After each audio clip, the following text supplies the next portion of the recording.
37 milhões de reais. Esse foi o preço que meu filho colocou na minha cabeça para me ver fora da sua vida. 24 horas depois de me expulsar da minha própria casa, ele estava ao telefone, com a voz quebrando, implorando pela minha ajuda. Mas naquele momento, enquanto eu segurava o celular tremendo nas mãos, uma verdade brutal se revelou. Nem todo pedido de socorro merece resposta imediata. Às vezes, o maior ato de amor é deixar alguém enfrentar as consequências das próprias escolhas. Esta é a história de como perdi tudo e, paradoxalmente, ganhei muito mais do que imaginava possível. Mas antes de continuarmos, confira se você já está inscrito no canal e escreva nos comentários de onde você está assistindo este vídeo. Meu nome é Alfredo Pires.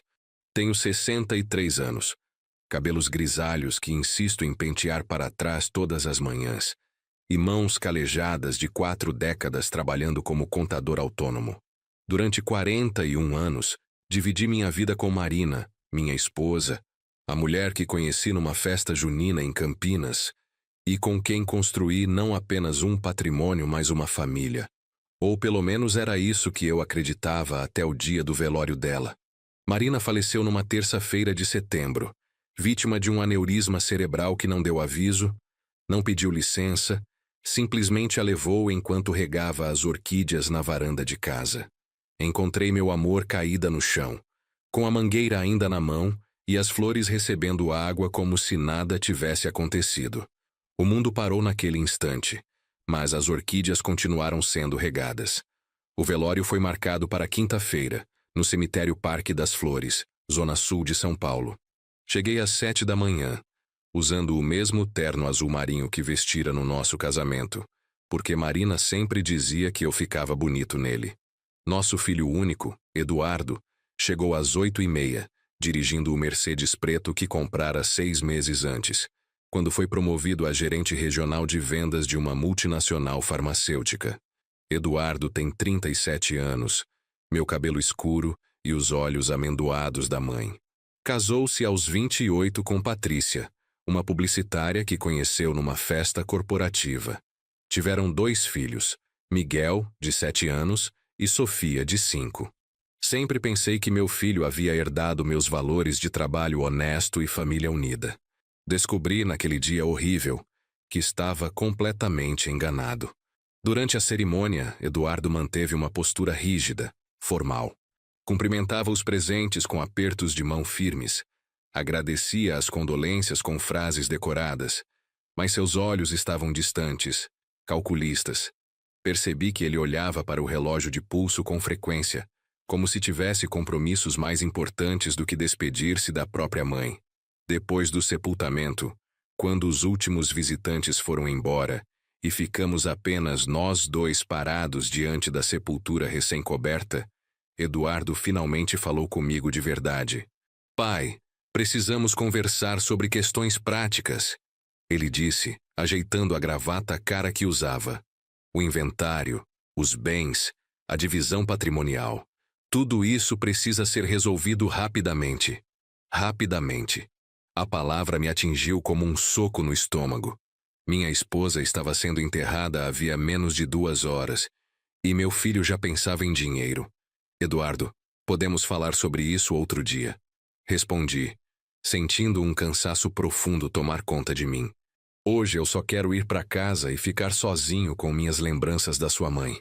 Não, pai, ele disse com uma firmeza que me assustou. Precisa ser hoje. O advogado já está nos esperando em casa para a leitura do testamento. Está tudo combinado. Voltamos para casa separados. Eu no meu Corolla 2012, Eduardo no Mercedes dele. Durante todo o trajeto pela Marginal Pinheiros, tentei processar aquela urgência incompreensível do meu filho. Marina e eu sempre fomos transparentes sobre nossas finanças com ele. Não havia mistérios, não havia segredos. Por que então aquela ansiedade toda? Cheguei em casa às 3 da tarde. A casa onde morávamos há 28 anos, um sobrado de 3 andares no Morumbi, com jardim frontal e uma área gourmet nos fundos que Marina adorava usar para receber amigos. Cada centímetro daquele lugar guardava memórias. O degrau onde Eduardo deu seus primeiros passos, a janela da sala onde Marina gostava de ler aos domingos, a cozinha onde preparávamos o café da manhã juntos todos os dias. O advogado já estava na sala quando entrei. Dr. Henrique Tavares, um homem de 50 e poucos anos, cabelos brancos impecavelmente penteados, terno cinza de corte perfeito. Ele foi meu colega de faculdade décadas atrás e, nos últimos 15 anos, cuidava de todos os assuntos legais da nossa família. Alfredo, meus sentimentos. Henrique me cumprimentou com um abraço apertado. Sinto muito pela Marina. Era uma mulher excepcional. Obrigado, Henrique. Murmurei, ainda atordoado com tudo que estava acontecendo. Eduardo já estava sentado no sofá, Patrícia ao seu lado. Ela usava um vestido preto justo demais para um velório, maquiagem pesada e uma expressão de impaciência mal disfarçada. Os netos não vieram. Eduardo disse que as crianças eram muito novas para entender morte e que seria traumático para elas.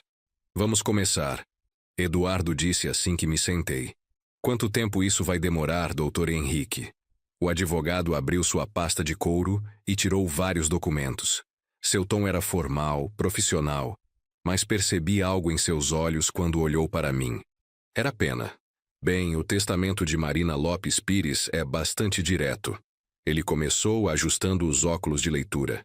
Conforme registrado em cartório há 3 anos, todos os bens do casal, incluindo esta residência, o apartamento na praia em Guarujá, as ações e investimentos conjuntos e o montante total em contas bancárias serão transferidos integralmente para o filho único do casal, Eduardo Pires. O silêncio que se seguiu foi pesado como chumbo.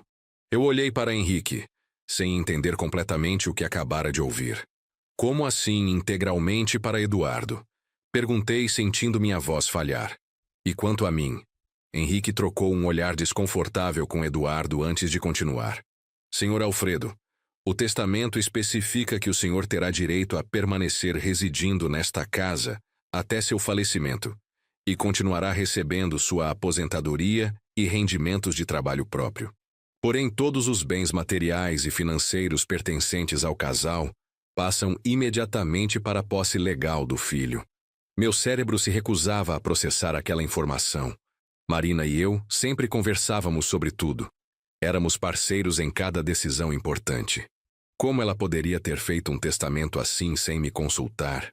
Henrique, deve haver algum engano, eu disse, levantando-me do sofá. Marina nunca faria algo assim. Nós sempre concordamos que tudo seria dividido meio a meio para mim e para Eduardo. O advogado suspirou profundamente. Alfredo, sinto muito, mas não há engano. Aqui estão as assinaturas, os carimbos, as testemunhas, tudo registrado conforme a lei. Ele estendeu os documentos na minha direção. A senhora Marina esteve no meu escritório pessoalmente há 3 anos para fazer estas alterações. 3 anos atrás. Tentei me lembrar.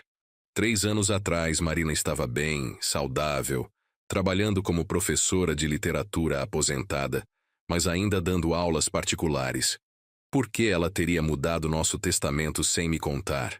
Foi quando Eduardo se levantou, e pela primeira vez naquele dia, vi um sorriso no rosto dele. Não era um sorriso de alegria ou alívio. Era um sorriso de vitória. Pai, a mamãe fez isso porque ela entendia a realidade das coisas. Ele disse, caminhando até a janela com as mãos nos bolsos. Ela sabia que o senhor já tem sua aposentadoria de contador, que sempre foi uma pessoa simples, sem grandes ambições. Ela queria garantir que eu, que tenho uma família jovem para sustentar, filhos para educar, uma carreira para manter, tivesse os recursos necessários. Recursos necessários. Repeti as palavras dele, ainda sem acreditar no que estava ouvindo. Eduardo, você ganha mais de 40 mil reais por mês. Sua esposa também trabalha. Vocês não precisam de mais nada. Não é questão de precisar, pai. Patrícia falou pela primeira vez, sua voz fina e irritante. É questão de planejamento familiar inteligente. A Marina foi muito sábia em proteger o futuro dos netos dela. Proteger o futuro dos netos. Pensei amargamente. Miguel e Sofia, que nem sequer vieram ao velório da avó. Doutor Henrique, qual é exatamente o valor total desses bens? Perguntei, precisando entender a magnitude daquela traição. Henrique consultou seus papéis, claramente desconfortável. Entre imóveis, investimentos, ações, poupança e outros ativos, estamos falando de aproximadamente 37 milhões de reais. O número ecoou na sala como um trovão. 37 milhões. O resultado de 41 anos de trabalho conjunto, de economia, de investimentos cuidadosos que Marina e eu fizemos juntos. Todo o casamento dela com um funcionário público bem remunerado antes de me conhecer, toda a herança que ela recebera dos pais, tudo misturado com o meu trabalho como contador autônomo durante 4 décadas. E agora, num único dia, num único documento, tudo aquilo pertencia exclusivamente ao meu filho, Alfredo. Henrique me chamou com gentileza. Há mais uma coisa que preciso informar. Mas, pensei, o que mais poderia haver? O advogado respirou fundo antes de continuar, e percebi que o pior ainda estava por vir. O testamento inclui uma cláusula específica sobre a residência.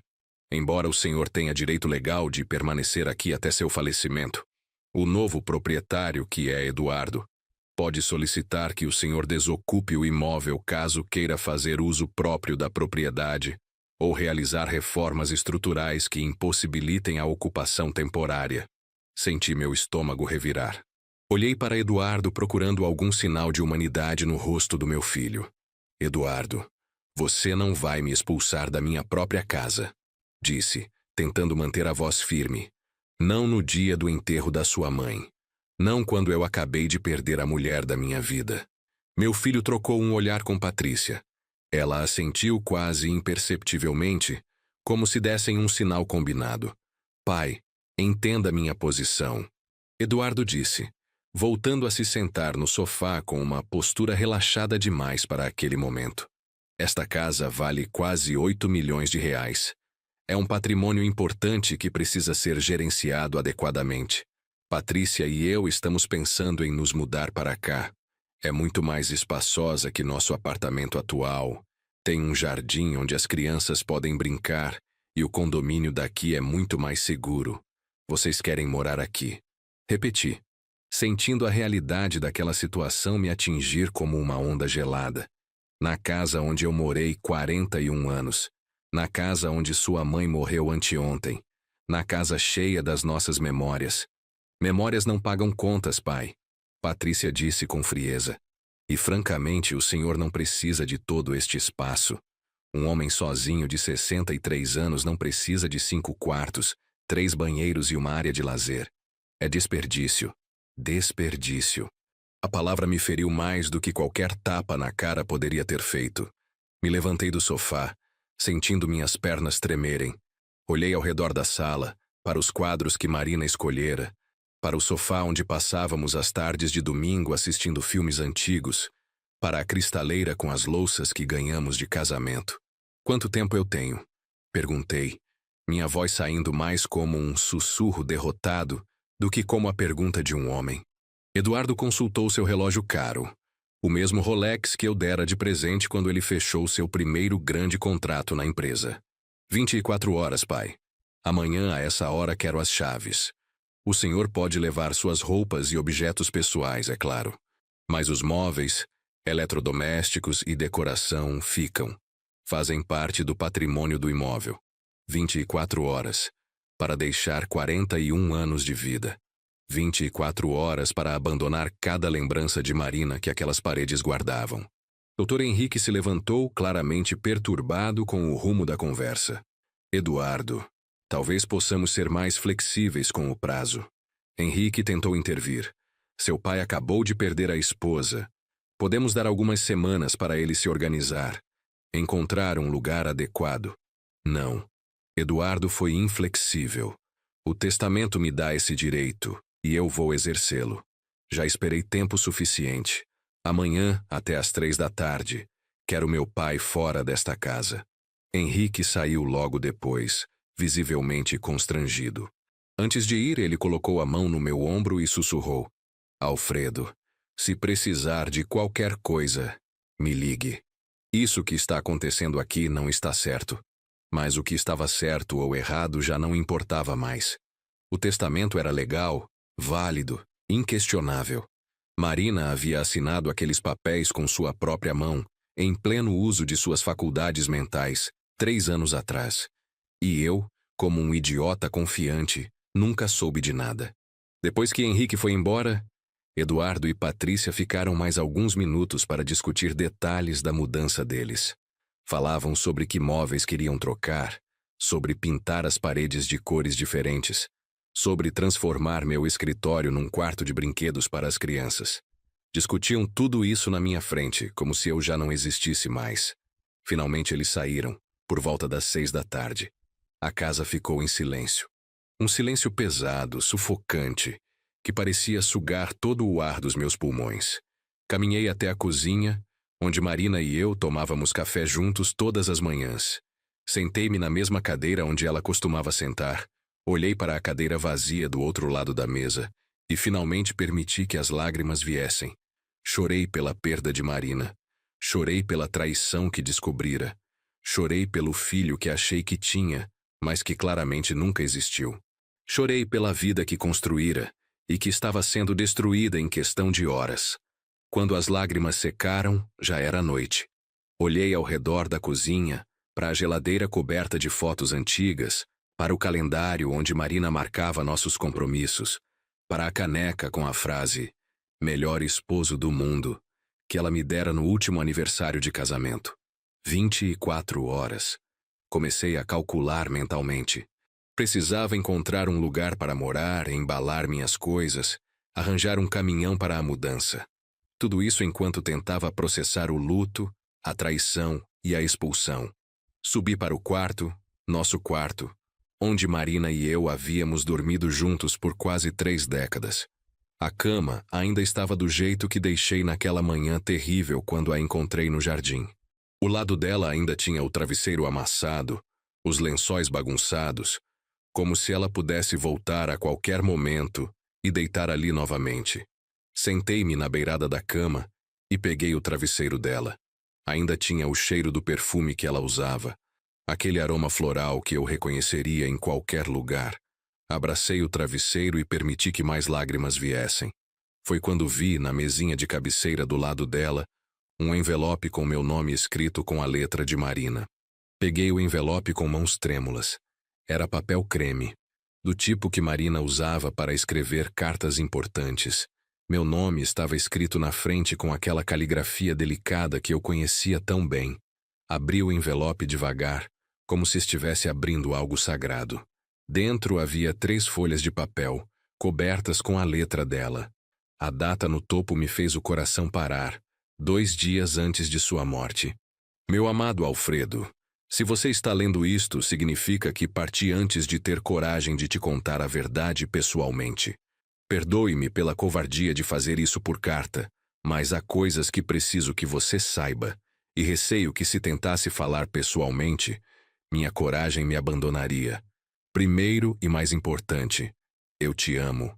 Te amei desde o dia em que nos conhecemos naquela festa junina em Campinas, quando você me tirou para dançar e pisou no meu pé 3 vezes seguidas. Te amei quando você me pediu em casamento com um anel que custou 3 meses do seu salário. Te amei em cada dia dos nossos 41 anos juntos. E vou te amar onde quer que eu esteja agora. Mas, meu amor, eu cometi um erro terrível. E preciso que você saiba a verdade sobre ele para que possa se proteger. Parei de ler, sentindo meu coração bater forte demais no peito. Continuei. Há 3 anos, Eduardo veio me procurar. Foi numa tarde de quinta-feira. Você estava atendendo um cliente e ele apareceu aqui em casa, sozinho. Disse que precisava conversar comigo sobre algo importante. Ele me contou que estava com problemas financeiros sérios. Disse que fizera alguns investimentos ruins, que estava devendo dinheiro a pessoas perigosas, que poderia perder tudo o que havia conquistado. Chorou na minha frente, Alfredo. Nosso filho adulto chorou como uma criança e me implorou ajuda. Ele me pediu um empréstimo de 2 milhões de reais. Disse que era a única forma de salvar sua carreira, seu casamento, seu futuro. E eu, como uma tola sentimental, Acreditei em cada palavra. Mas havia um problema. Nós não tínhamos 2 milhões de reais líquidos disponíveis para emprestar. Todo o nosso patrimônio estava investido em imóveis, ações, fundos de aposentadoria. Para conseguir aquela quantia, teríamos que vender alguma propriedade ou resgatar investimentos, o que você jamais aceitaria fazer sem uma razão muito boa. Então Eduardo me fez uma proposta. Se eu mudasse o testamento, deixando todos os nossos bens em nome dele, ele teria a garantia necessária para conseguir um empréstimo bancário contra a herança futura. Os bancos costumam fazer esse tipo de operação quando há certeza testamentária. Parei de respirar. Marina havia sido manipulada.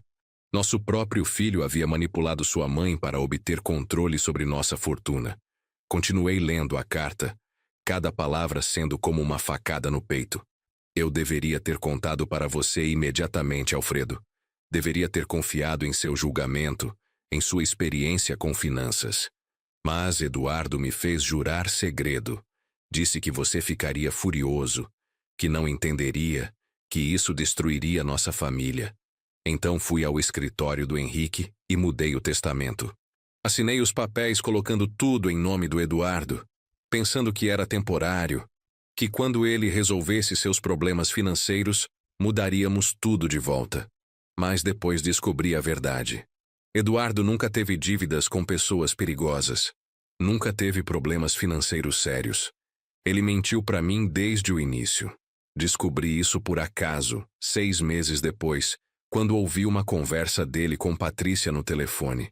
Eles estavam rindo, zombando de como foi fácil me manipular. O plano deles era garantir que toda a herança ficasse com eles. Patrícia foi quem teve a ideia, pelo que entendi da conversa. Ela queria ter certeza de que quando nós morrêssemos, você não teria direito a nada, não pudesse contestar nada. Queriam tudo para eles. Confrontei Eduardo naquele mesmo dia. Ele negou tudo no início, mas quando viu que eu tinha certeza, finalmente admitiu. Disse que fez isso pelo bem da família dele, que você e eu já tivemos nossa vida, e agora era a vez dele de prosperar.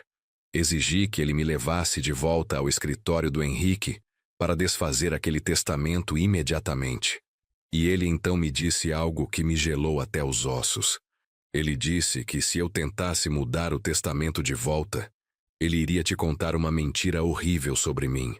Disse que inventaria uma história de traição, de um caso extraconjugal, de coisas que destruiriam a imagem que você tem de mim. Alfredo, eu sou covarde. Fiquei com tanto medo de que você pudesse acreditar nessas mentiras, com tanto medo de manchar nosso amor, que não tive coragem de te contar a verdade. Fiquei paralisada pelo medo durante 3 anos. 3 anos carregando esse peso, essa culpa, essa vergonha. Tentei algumas vezes criar coragem para te contar. Cheguei perto várias vezes, mas sempre recuava no último momento. E agora o tempo acabou para mim. Meu amor, peço seu perdão por essa fraqueza. Peço que entenda que fiz tudo por amor ao nosso filho, mesmo que ele tenha se provado indigno desse amor. E peço, por favor, que lute pelos seus direitos. O testamento pode ser contestado se você provar que fui coagida ou manipulada. Procure o Henrique. Ele é um bom homem e um advogado honesto. Conte a ele sobre esta carta. Ela é prova de que fui enganada, de que assinei aqueles papéis sob falsos pretextos. E quanto ao Eduardo, ele não é mais o menino que criamos. Não sei quando perdemos nosso filho, quando ele se transformou nesse estranho ganancioso e cruel. Mas sei que não posso deixar que ele destrua você também. Te amo eternamente, Marina. Ao final da carta havia um post-scriptum. PS. Não deixe que Eduardo destrua as orquídeas do jardim. Eu cuidei delas durante 20 anos e elas guardam as melhores memórias dos nossos domingos juntos. Se você tiver que sair de casa, leve as orquídeas com você. Elas vão te fazer companhia quando eu não puder mais estar aí. Segurei a carta contra o peito e chorei como não chorava desde criança. Marina havia carregado aquele peso sozinha durante 3 anos. 3 anos de culpa, medo e vergonha. 3 anos protegendo um segredo que envenenava a nossa família por dentro. E agora ela se fora, E eu estava sozinho com a verdade. Olhei para o relógio na parede. 9 da noite. Ainda tinha 15 horas antes do prazo que Eduardo me dera. 15 horas para tomar uma decisão que mudaria o resto da minha vida. Peguei o telefone e liguei para Henrique. Ele atendeu no segundo toque. Alfredo estava esperando sua ligação. Ele disse, sua voz cheia de preocupação. Como está se sentindo? Encontrei uma carta de Marina. Eu disse direto ao ponto. Ela confessa que foi manipulada por Eduardo para mudar o testamento. Ele mentiu sobre dívidas, criou uma história falsa, a coagiu a manter segredo. Isso anula o testamento? Ouvi Henrique respirar fundo do outro lado da linha. Legalmente é complicado. A carta ajuda, mas teríamos que provar coação. E Eduardo pode argumentar que foi tudo decisão livre da Marina. Um processo desses pode levar anos e custar uma fortuna em honorários advocatícios. E mesmo que você ganhe, há uma boa chance de que Eduardo queime todo o patrimônio em despesas legais antes de te devolver qualquer coisa. Então não há nada que eu possa fazer. Minha voz saiu derrotada. Eu não disse isso. Henrique respondeu com um tom diferente, mais calculista. Alfredo, você me conhece há décadas. Sabe que sou um homem que valoriza a justiça acima de tudo. O que seu filho fez é moralmente repugnante, mesmo que seja tecnicamente legal. O que você está sugerindo? Estou sugerindo que antes de iniciarmos qualquer processo legal, deixemos Eduardo se enforcar com a própria corda. Homens gananciosos como ele cometem erros. E quando cometerem, estaremos prontos para agir. Não entendo. Henrique explicou seu plano calmamente. Você vai sair da casa amanhã conforme pedido. Vai encontrar um apartamento pequeno para alugar. Vai reorganizar sua vida. Mas não vai confrontar Eduardo sobre a carta ainda. Vai deixá-lo acreditar que venceu completamente. Que conseguiu tudo o que queria sem consequências. E por que eu faria isso? Porque homens como seu filho, quando acham que estão seguros, ficam descuidados. Ele vai gastar dinheiro de forma irresponsável, vai fazer investimentos ruins, vai se meter em confusões. E quando isso acontecer, usaremos a carta de Marina para provar que todo o testamento foi baseado em fraude. Só que aí teremos ainda mais provas do caráter dele, mais razões para o juiz anular tudo. Desliguei o telefone com Henrique depois de concordarmos com o plano. Ele me disse para guardar a carta em lugar seguro e não mencionar sua existência para ninguém, especialmente para Eduardo. Era nossa arma secreta, nosso trunfo para o momento certo. Passei a noite inteira acordado, embalando minhas coisas. Não muitas, apenas o essencial. Roupas, documentos importantes, fotos de família, alguns objetos pessoais que tinham valor sentimental, mas nenhum valor financeiro. Deixei para trás 41 anos de vida acumulada. De manhã cedo, antes do sol nascer, fui até o jardim. As orquídeas de Marina balançavam suavemente com a brisa. Havia 12 vasos, cada um com uma espécie diferente que ela cultivava com tanto carinho. Coloquei todos eles cuidadosamente em caixas de papelão forradas com jornal, lembrando do post-scriptum da carta. Às 8 da manhã, uma Kombi de mudanças que contratei chegou. O motorista, um senhor chamado Sebastião de uns 50 anos, olhou surpreso para a quantidade pequena de coisas. Só isso, seu Alfredo? Ele perguntou, coçando a cabeça. O senhor está se mudando de um casarão desses e só vai levar 2 malas e umas caixas de planta? Só isso, Sebastião. Respondi, trancando minha dor no fundo do peito. O resto fica para o novo dono. Saímos de lá às 9h30. Enquanto a Kombi se afastava, olhei pelo retrovisor para a casa onde fui feliz durante décadas. As janelas brilhavam com o sol da manhã. O jardim estava verdejante. Tudo parecia perfeito e intocado. Mas eu sabia que aquela perfeição era uma mentira. O apartamento que consegui alugar ficava no bairro da Liberdade, num prédio antigo de 3 andares sem elevador. Era um kitnet de 30 metros quadrados no segundo andar, com um quarto que servia também de sala, uma cozinha minúscula e um banheiro apertado. O aluguel era R$ 2.200 por mês, valor que eu podia pagar confortavelmente com minha aposentadoria de R$ 3.500, mais os trabalhos esporádicos que ainda fazia como contador autônomo. Sebastião me ajudou a subir as caixas. Quando terminamos, ele recusou a gorjeta que ofereci. Guarde esse dinheiro, seu Alfredo. O senhor vai precisar mais do que eu. Ele me disse com um olhar de pena que me feriu mais do que qualquer insulto. Fiquei sozinho naquele espaço minúsculo, tão diferente do meu antigo lar. Havia apenas uma janela que dava para um pátio interno escuro. Não tinha varanda, não tinha jardim, não tinha espaço para as orquídeas pegarem sol adequado. Mas era o que eu podia pagar agora. Coloquei os vasos de orquídea na janela mesmo assim, arrumando-os da melhor forma possível. Pelo menos elas estariam comigo. Lembretes vivos do amor de Marina e dos domingos que passávamos juntos cuidando delas. Sentei-me no chão, porque ainda não tinha móveis, e olhei ao redor do meu novo lar. Paredes descascadas, piso de taco velho e manchado, um teto com infiltração no canto. Há 12 horas atrás eu morava numa casa de R$ 8 milhões. Agora estava em uma kitnet que cheirava a mofo. Meu celular tocou. Era Eduardo. Pai, são 3 da tarde. Ele disse sem nenhum cumprimento. O senhor saiu da casa? Saí às 9:30 da manhã. Respondi, mantendo minha voz neutra. Deixei as chaves na cozinha, em cima da mesa. Ótimo. Houve uma pausa.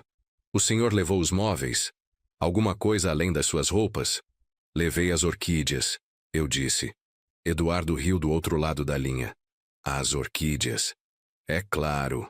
Mamãe e aquelas plantas malditas. Pode ficar com elas, pai. Patrícia queria arrancar todas mesmo. Diz que atraem insetos. Vamos colocar grama sintética no lugar. Grama sintética no jardim que Marina cultivou durante 20 anos. Mas eu não disse nada. Apenas agradeci pela ligação e desliguei.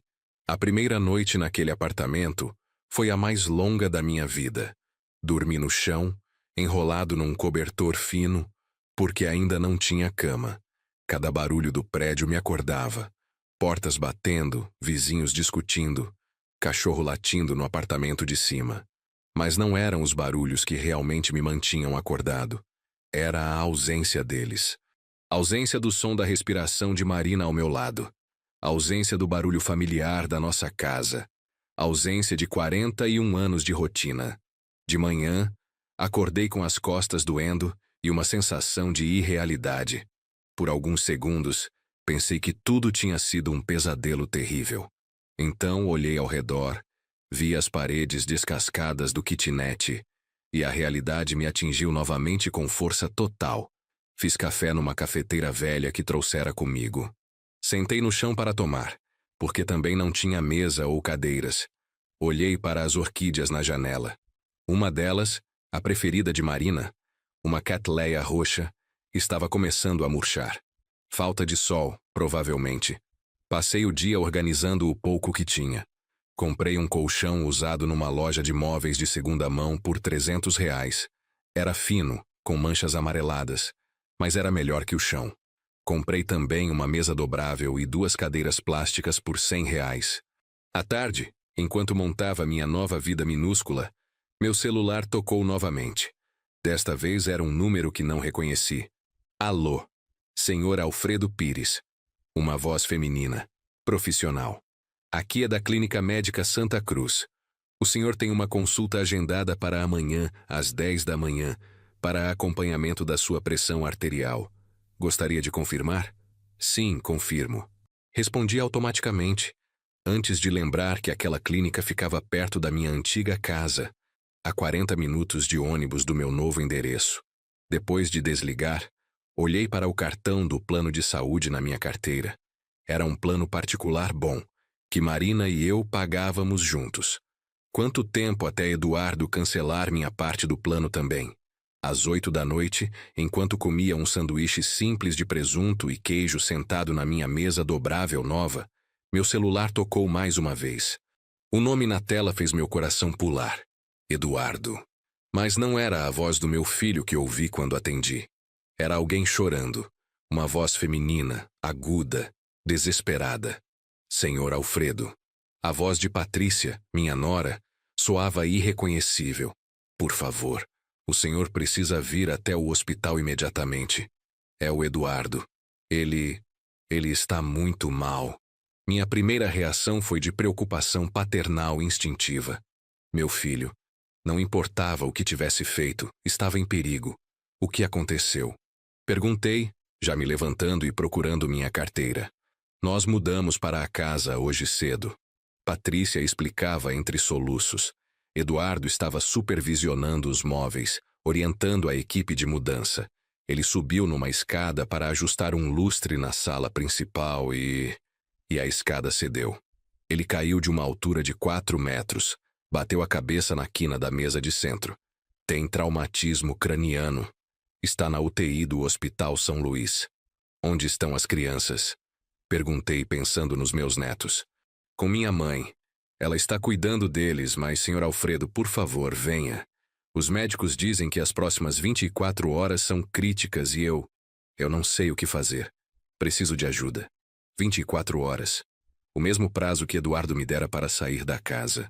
A ironia cruel daquela coincidência não passou despercebida. Vou para aí agora, eu disse, desligando o telefone. Peguei minha jaqueta e saí. Não tinha mais carro. Vendera meu Corolla 2 dias antes para ter algum dinheiro em mãos. Tive que pegar 2 ônibus para chegar ao hospital, uma viagem de quase 1h30. Quando cheguei, encontrei Patrícia na sala de espera da UTI. Ela estava irreconhecível. O cabelo perfeitamente arrumado estava desgrenhado, a maquiagem borrada de tanto chorar, o vestido caro amarrotado. Quando me viu, correu e se jogou nos meus braços. Senhor Alfredo, que alívio que o senhor veio. Ela chorava no meu ombro. Estou tão assustada. Os médicos não dão certeza de nada. Dizem que pode haver sequelas graves, podem ser necessárias cirurgias, internação prolongada, reabilitação. Respirei fundo, controlando minhas próprias emoções confusas. Por um lado, este era meu filho, a criança que criei, que vi dar os primeiros passos, que ensinei a andar de bicicleta. Por outro lado, este era o homem que me expulsara de casa, que manipulara a própria mãe moribunda, que escolhera dinheiro sobre família. Um médico saiu da UTI pouco depois. Era um homem de meia idade, careca, com olheiras profundas que indicavam um plantão longo. Família de Eduardo Pires, ele chamou. Eu e Patrícia nos aproximamos. Ela segurou minha mão com força, suas unhas enterrando na minha pele. Como ele está, doutor? Perguntei. O quadro é grave, mas estável. O médico explicou com o tom profissional de quem dá notícias ruins frequentemente. Há traumatismo craniano com inchaço cerebral. Fizemos uma tomografia que mostrou sangramento intracraniano. Vamos precisar operar para aliviar a pressão no cérebro. Ele vai sobreviver. Patrícia perguntou com voz trêmula. É cedo para dizer. O doutor foi honesto. As próximas 48 horas são decisivas. Mesmo que sobreviva, pode haver sequelas, problemas motores, de memória, de fala. É impossível prever neste momento. E quanto aos custos? Perguntei, porque conhecia a realidade do sistema de saúde. Ele tem plano de saúde? Tem. Mas há um problema. O médico consultou sua prancheta. O plano dele tem carência para procedimentos de alto custo. E ele mudou de plano há apenas 2 meses. Esta cirurgia não está coberta. Quanto custa? Patrícia perguntou, seu rosto ficando ainda mais pálido. A cirurgia em si são R$80 mil. Mais a internação na UTI, que custa 15 mil por dia. Os medicamentos, os exames. Estamos falando de pelo menos R$200 mil se tudo correr bem. Se houver complicações, pode chegar facilmente a 500 mil. Patrícia cambaleou. Segurei seu braço para impedi-la de cair. Mas ele tem 37 milhões de reais em bens. Ela murmurou confusa. Acabou de receber a herança. Podemos usar esse dinheiro. Foi quando o médico disse algo que me fez perceber a extensão da situação. Senhora, dinheiro em bens não nos serve. Precisamos de pagamento imediato, em dinheiro líquido, para iniciarmos os procedimentos. O hospital não pode esperar processos de venda de imóveis ou resgate de investimentos. Patrícia me olhou, e pela primeira vez desde que a conheci, vi algo parecido com humildade em seus olhos. Senhor Alfredo, o senhor tem dinheiro guardado, alguma poupança, algo que possa emprestar para pagar o tratamento do Eduardo. Era minha chance. Minha chance de dizer não, de virar as costas, de deixar que sentissem o gosto amargo da impotência que me fizeram sentir. Mas quando olhei para aquela mulher desesperada, não vi Patrícia a manipuladora. Vi a mãe de 2 filhos pequenos apavorada com a possibilidade de perder o marido. Vou ver o que posso fazer, eu disse, surpreendendo até a mim mesmo. Saí da sala de espera e liguei para Henrique. Eram 11 da noite, mas ele atendeu imediatamente. Alfredo, o que aconteceu? Eduardo sofreu um acidente grave. Expliquei rapidamente a situação. Precisa de cirurgia de emergência que custa R$200 mil, mas não tem o dinheiro líquido disponível. E eles querem que você pague. Henrique concluiu com um suspiro. Alfredo, você tem esse dinheiro? Tenho, admiti. Guardei uma reserva de emergência ao longo dos anos, em uma conta que só eu conheço. São R$350 mil. Mas não sei se devo usar esse dinheiro para salvar alguém que me tratou com tanta crueldade. Essa é uma decisão que só você pode tomar. Henrique disse gentilmente. Mas posso te dar um conselho de advogado. Se você vai emprestar esse dinheiro, faça Eduardo assinar um documento reconhecendo a dívida. Um documento que pode ser usado posteriormente como prova de que ele precisa de sua ajuda financeira, o que contradiz completamente o argumento de que Marina estava protegendo-o ao mudar o testamento. Entendi o raciocínio de Henrique imediatamente. Aquele empréstimo poderia se tornar mais uma peça no quebra-cabeça para contestar o testamento. Prepare o documento, eu disse. Mande para meu e-mail. Vou imprimir aqui no hospital mesmo e fazer Eduardo assinar antes de liberar qualquer dinheiro. Alfredo. Henrique me chamou antes de desligar. Você é um homem melhor do que seu filho merece. Voltei para a sala de espera. Patrícia estava sentada, a cabeça entre as mãos. Quando me viu, levantou esperançosa. Vou pagar pela cirurgia, eu disse. Mas com uma condição. Eduardo precisa assinar um documento reconhecendo que este é um empréstimo que deve ser pago com juros de mercado assim que ele tiver condições financeiras. Patrícia assentiu freneticamente. Sim, sim. Qualquer coisa. Ele vai assinar o que o senhor quiser. Só por favor, não deixe meu marido morrer. Ele está consciente agora. Perguntei ao médico, que ainda estava por perto fazendo anotações. Está entrando e saindo da consciência. O médico respondeu, mas está lúcido o suficiente para conversar e assinar documentos, se for necessário. Perfeito. 30 minutos depois, com o documento que Henrique enviara impresso em mãos, entrei na UTI acompanhado de uma enfermeira.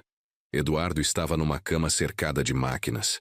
Tinha a cabeça enfaixada, um tubo de oxigênio no nariz, monitores cardíacos conectados ao peito.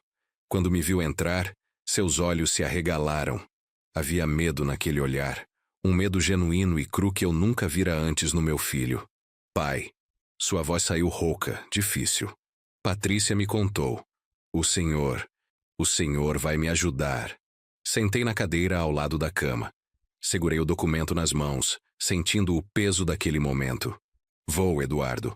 Mas primeiro, você e eu vamos ter uma conversa honesta. Pela primeira vez em anos, uma conversa verdadeira. Ele tentou assentir, mas a dor o impediu. Fez uma careta. Sei sobre a carta de sua mãe. Eu disse, decidindo ir direto ao ponto. Sei que você mentiu para ela sobre dívidas inexistentes. Sei que manipulou uma mulher doente para conseguir controle sobre o patrimônio da família. Sei de tudo. O rosto de Eduardo empalideceu ainda mais do que já estava. Pai, eu posso explicar? Não. Interrompi. Agora você vai me ouvir. Durante 37 anos eu fui seu pai. Te criei, te eduquei, paguei sua faculdade, te ajudei a começar sua carreira. E sua mãe fez o mesmo. Ela te amou incondicionalmente desde o dia em que você nasceu. Eduardo começou a chorar. Não era choro de manipulação ou de autopiedade. Era choro de vergonha real. E como você nos pagou? Continuei, sentindo minha própria voz falhar. Você manipulou sua mãe moribunda. Me expulsou da minha casa no dia do enterro dela.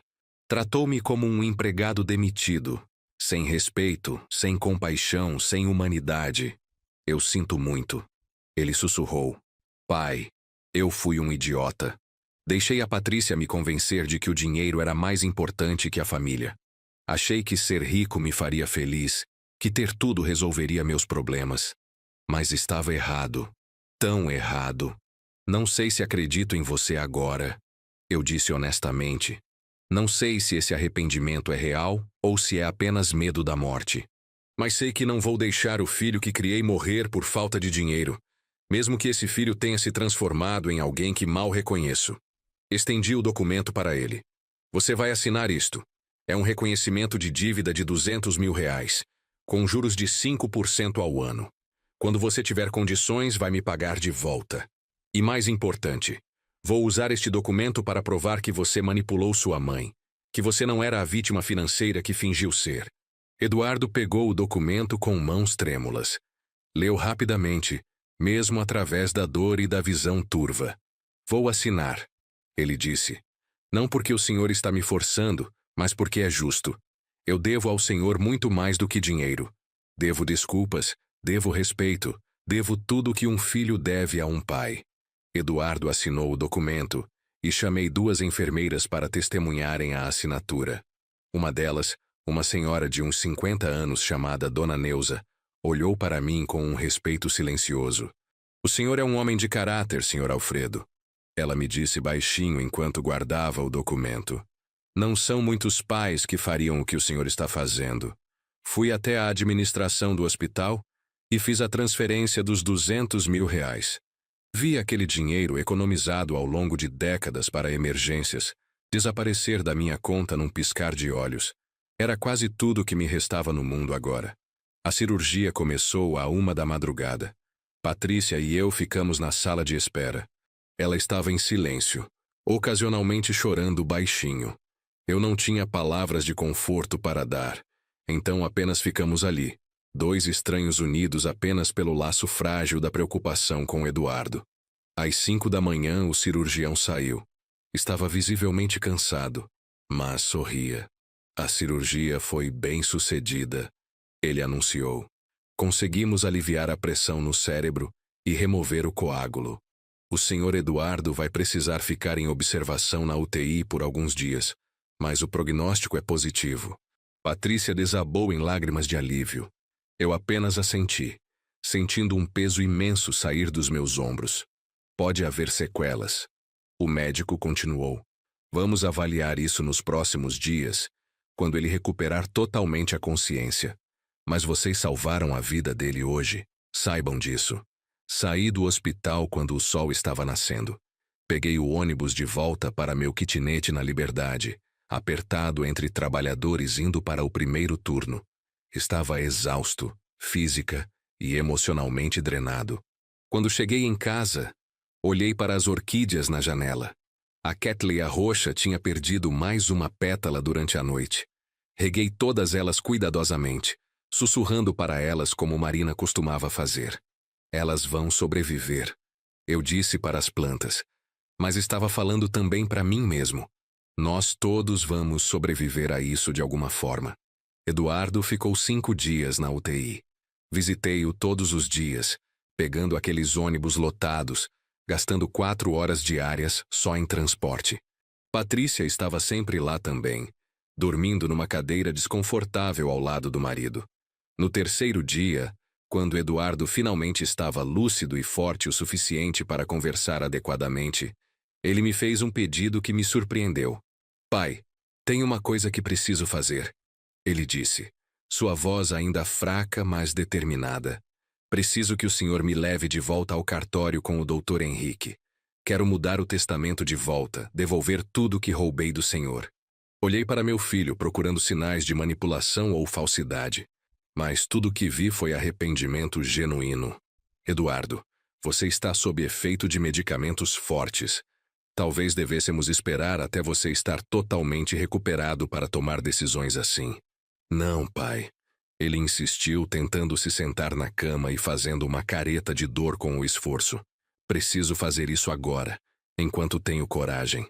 Porque sei que se eu esperar, se eu voltar para aquela casa enorme, se eu me acostumar novamente com o conforto do dinheiro, posso voltar a ser a pessoa horrível que me transformei. Patrícia, que estava presente na conversa, surpreendeu-me ao concordar com o marido. Ele está certo, Sr. Alfredo, ela disse, e pela primeira vez desde que a conheci, parecia genuinamente humilde. Nós dois estávamos errados, eu mais ainda que ele, porque fui eu quem colocou essas ideias na cabeça do Eduardo. Fui eu quem convenceu ele a manipular a Dona Marina. Olhei para minha nora. Ela estava diferente. O verniz de sofisticação havia rachado, revelando algo mais humano por baixo. Por que você faria isso? Perguntei. Por que convencer seu marido a trair a própria família? Patrícia respirou fundo antes de responder. Porque cresci pobre, Sr. Alfredo. Muito pobre. Minha mãe era faxineira. Meu pai nos abandonou quando eu tinha 5 anos. Passei fome de verdade quando criança. Dormia em colchão no chão. Usava roupas doadas. E jurei para mim mesma que quando crescesse, nunca mais seria pobre. Que meus filhos nunca passariam o que passei. Lágrimas escorriam pelo rosto dela enquanto falava. Quando conheci Eduardo e descobri que ele vinha de família rica, vi minha chance. E quando a Dona Marina ficou doente, quando ficou claro que ela não tinha muito tempo, vi uma oportunidade de garantir que nunca mais teríamos que nos preocupar com dinheiro. Então sim, fui eu quem planejou tudo. Fui eu quem sugeriu que Eduardo mentisse para a mãe dele. Sentei numa cadeira ao lado da cama de Eduardo, processando aquela confissão. Patrícia continuou falando, como se precisasse colocar tudo para fora de uma vez. Convenci Eduardo de que o senhor já era velho, que não precisava de muito dinheiro, que já tinha vivido sua vida. Disse que agora era a vez dele, a vez dos netos de Marina.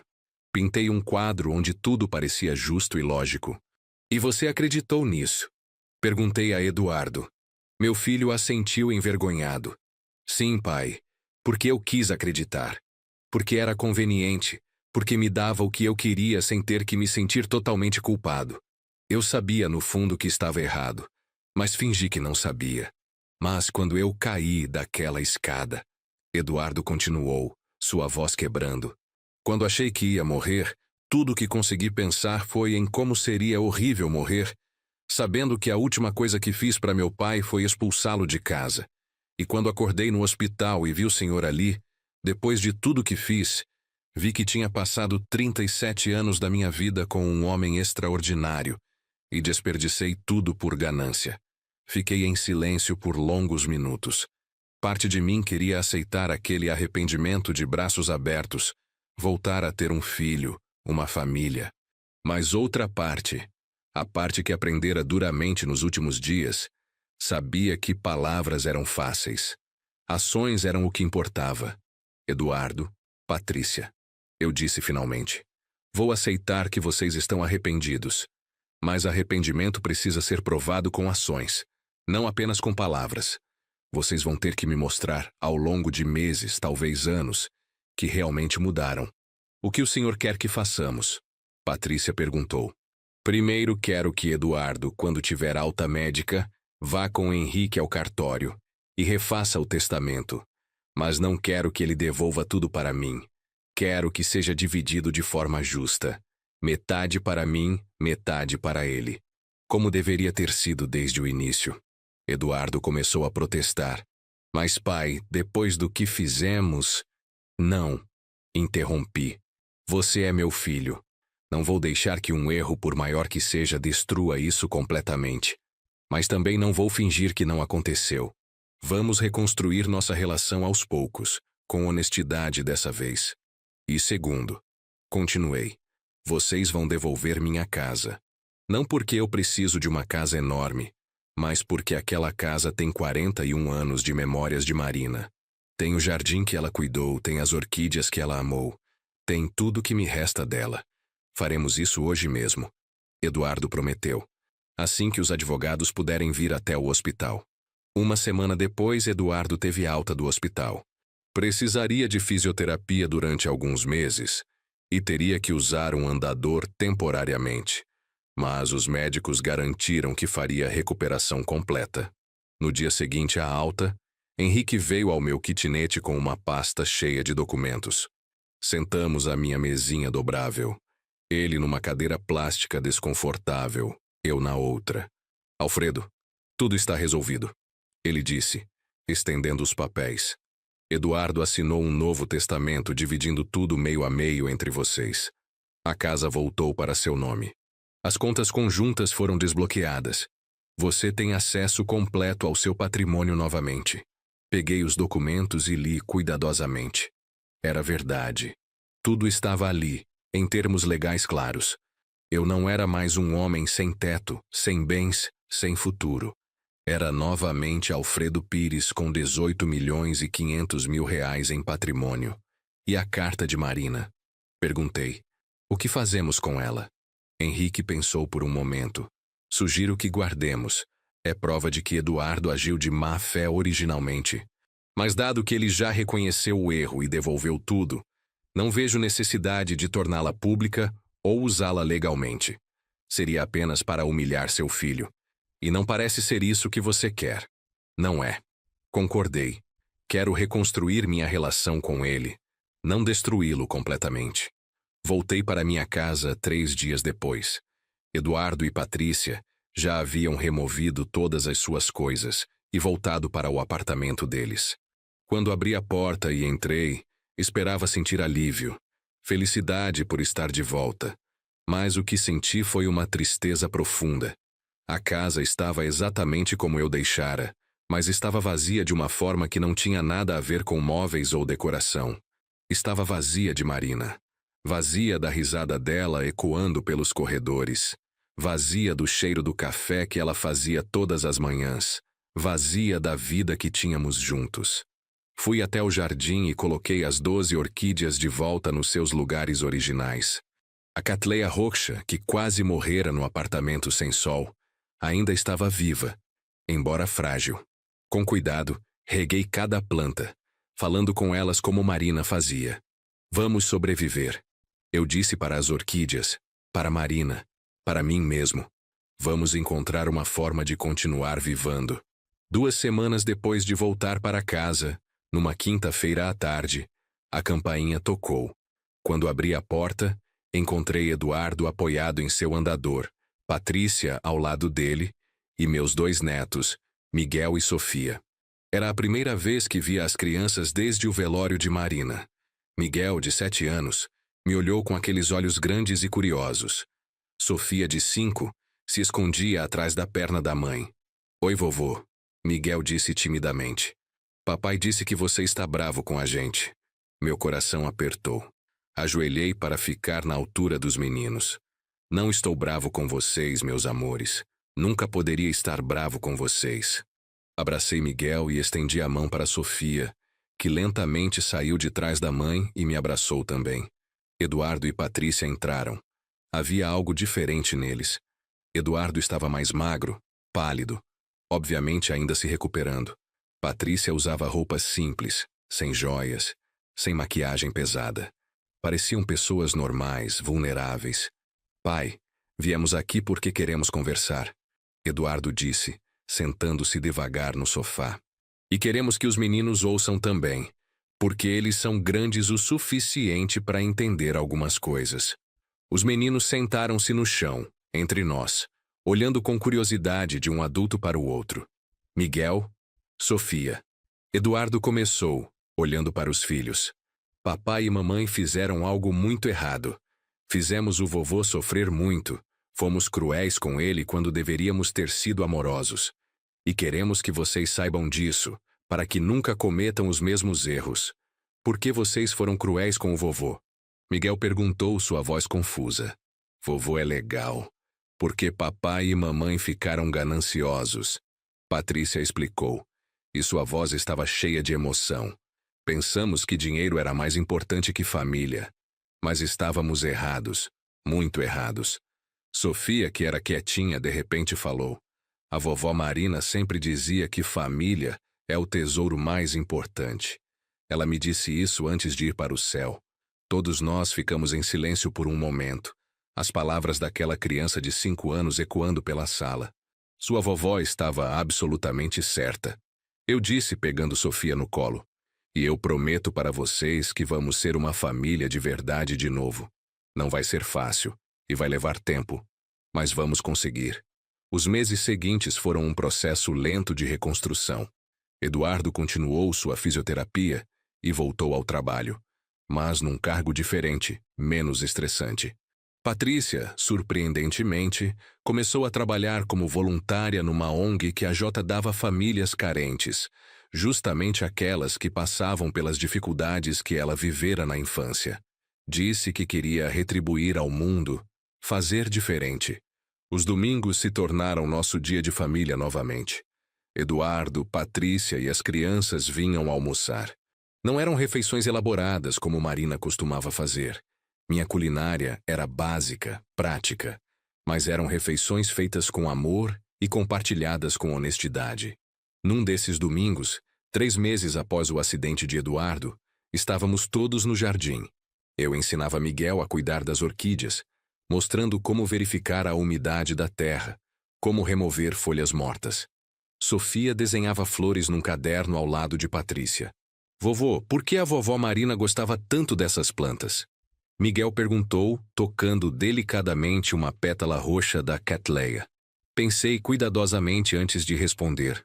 Sua avó dizia que as orquídeas eram como as pessoas. Precisavam de cuidado, atenção e do ambiente certo para florescer. Ela dizia que você não pode forçar uma orquídea a crescer mais rápido ou a ser diferente do que ela é. Você só pode dar o melhor ambiente possível e ter paciência. Eduardo, que estava sentado numa cadeira de jardim observando, falou com a voz carregada de emoção. Mamãe tentou me ensinar isso a vida inteira, não foi, pai? E eu só entendi depois que quase a perdi. E depois que quase perdi você também. Olhei para meu filho. Ele estava diferente, mais leve de alguma forma, apesar de fisicamente ainda se recuperando. A ganância havia deixado seus olhos, substituída por algo que parecia muito com humildade genuína. Foi Patrícia quem teve a ideia que mudaria o rumo de todos nós. Numa tarde de sábado, ela apareceu na minha casa sozinha, sem Eduardo ou as crianças. Trazia uma pasta cheia de documentos e uma expressão determinada. Senhor Alfredo, posso conversar com o senhor sobre algo importante? Ela perguntou, sentando-se na sala. Claro, Patrícia, pode falar. Ela abriu a pasta e espalhou papéis na mesa de centro. Eram plantas, orçamentos, projetos. Tenho trabalhado nessa ONG há 2 meses e vi tanta coisa que me partiu o coração. Famílias vivendo em condições que eu conhecia bem da minha infância. Crianças sem oportunidades, sem esperança. Sua voz tremia enquanto falava. E pensei, tenho acesso a recursos agora. O Eduardo vai receber 18 milhões de reais. Não posso mudar o passado, não posso desfazer o que fizemos, mas posso tentar fazer algo de bom com esse dinheiro. Olhei para os documentos. Era um projeto detalhado para uma casa de acolhimento para mulheres em situação de vulnerabilidade e seus filhos. Moradia temporária, cursos profissionalizantes, apoio psicológico, creche para as crianças. Instituto Marina Pires, li o nome no topo do projeto. Você quer nomear em homenagem a Marina? Patrícia assentiu, lágrimas escorrendo pelo rosto. Ela foi a melhor pessoa que conheci, Sr. Alfredo, e eu a tratei horrivelmente. Manipulei seu filho contra ela. Cobicei sua herança antes mesmo que ela falecesse. Não posso pedir perdão a ela agora, mas posso honrar sua memória ajudando outras mulheres como minha mãe foi, outras crianças como eu fui. Estudei o projeto cuidadosamente. Era bem elaborado, realista, com orçamento detalhado. Precisaria de um investimento inicial de 5 milhões de reais, mas depois poderia se sustentar parcialmente com parcerias e doações. O que Eduardo acha disso? Perguntei. Ele apoia completamente. Na verdade, foi ele quem sugeriu que usássemos uma parte significativa da herança para isso. Disse que seria uma forma de transformar algo que nasceu da ganância em algo que nasce do amor. Olhei para aquela mulher que eu havia desprezado, que havia sido a arquiteta da traição que quase destruiu minha família, e vi algo que não esperava ver: redenção genuína. Tem meu apoio total, Patrícia. E mais, vou contribuir com R$1 milhão dos meus recursos para o projeto. Marina ia adorar saber que seu nome estaria ligado a algo assim. O Instituto Marina Pires abriu suas portas 8 meses após o velório. Era uma casa grande no bairro da Vila Madalena, reformada para acomodar até 15 famílias simultaneamente. Tinha quartos compartilhados mais dignos, uma cozinha comunitária, salas de aula para os cursos, uma brinquedoteca para as crianças e, por minha insistência, um jardim com orquídeas. Na inauguração, estavam presentes mais de 100 pessoas. Autoridades locais, membros da ONG, as primeiras famílias que seriam acolhidas, e nosso pequeno núcleo familiar. Eu, Eduardo com seu andador, ainda precisava dele ocasionalmente. Patrícia, Miguel e Sofia. Henrique também estava lá, junto com sua esposa. Ele me puxou para um canto durante a cerimônia. Alfredo, preciso dizer que quando vi aquele testamento original, pensei que sua família estava perdida, que não havia retorno possível, mas você provou que eu estava errado. Não fui eu, Henrique. Foi Marina mesmo depois de morta que nos salvou com aquela carta. Foi o acidente do Eduardo que o fez acordar. Foram as circunstâncias que forçaram todos nós a encararmos quem realmente éramos. Talvez. Mas você escolheu perdoar. Essa foi a parte crucial. Olhei para Eduardo, que conversava com uma das mães que seriam acolhidas. Ela tinha uma criança de colo e outra pequena agarrada à sua perna. Eduardo se abaixou desajeitadamente, apoiando-se no andador, para ficar na altura da criança mais velha e lhe oferecer um boneco que trouxéramos para doar. Sabe, Henrique, eu não teria perdoado se ele não tivesse mudado de verdade. Perdão não é ser bobo. É reconhecer quando alguém genuinamente se transforma. A cerimônia começou.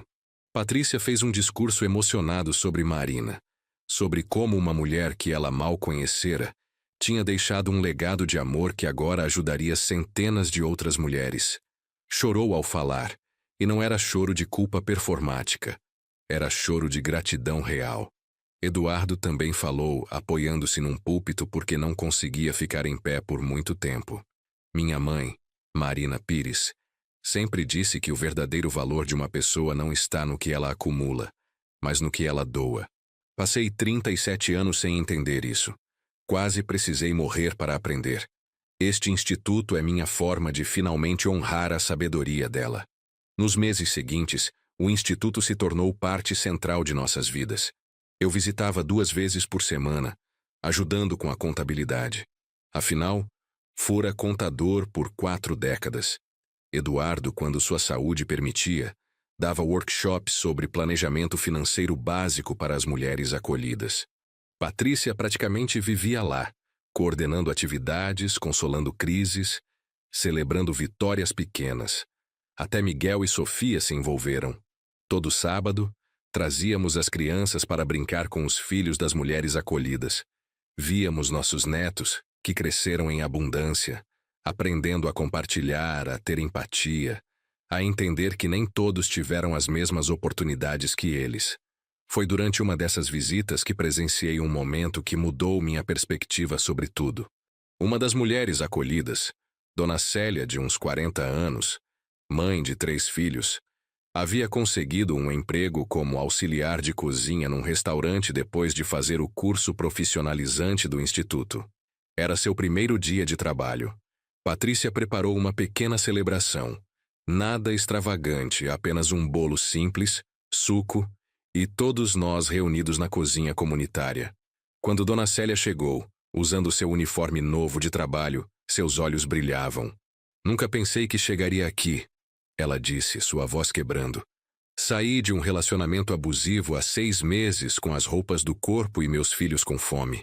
Achei que nunca mais conseguiria me levantar. E agora tenho um trabalho, um futuro, dignidade de volta. Patrícia a abraçou e pude ver que ambas choravam. Depois Patrícia se virou para mim. Entende, senhor Alfredo? Quando eu manipulei a dona Marina, quando convenci Eduardo a fazer aquelas coisas horríveis, era porque tinha tanto medo de voltar a ser essa mulher. Tinha tanto medo de sentir fome de novo, de ver meus filhos passando necessidade, que achei que precisava garantir riqueza de qualquer jeito. Ela respirou fundo antes de continuar. Mas trabalhando aqui, vendo mulheres como a Célia, como minha mãe foi, entendi que não é a quantidade de dinheiro que te protege desse medo.